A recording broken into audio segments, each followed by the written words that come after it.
शेतकरी मित्रांनो, आज आपण फ्लोटर पाहणार आहोत.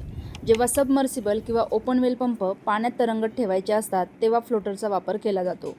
मोटर तळाशी जाऊन बसू नये किंवा गाळ, चिखल, कचरा हे मोटरच्या आतमध्ये जाऊन बसू नये म्हणून मोटर पाण्यामध्ये तरंगत ठेवणे गरजेचे आहे आणि त्यासाठीच आपण फ्लोटरचा वापर करतो.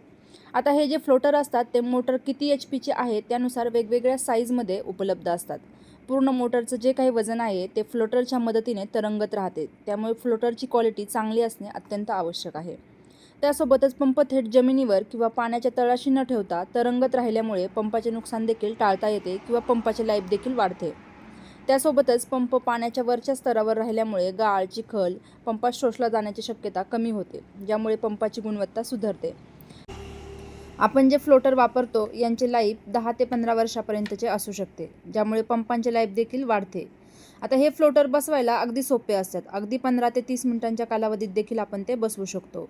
हे अशा पद्धतीने फ्लोटर 1 ते 50 HP किंवा त्याहून अधिक मोठी मोटर असेल तर त्यासाठी देखील अवेलेबल असतात. तर अशा पद्धतीने आपण फ्लोटरबद्दल माहिती पाहिली आहे. जर व्हिडिओ आवडला असेल तर लाईक करायला विसरू नका व अशाच नवनवीन व्हिडिओंसाठी चॅनलला सबस्क्राईब करायला विसरू नका. धन्यवाद.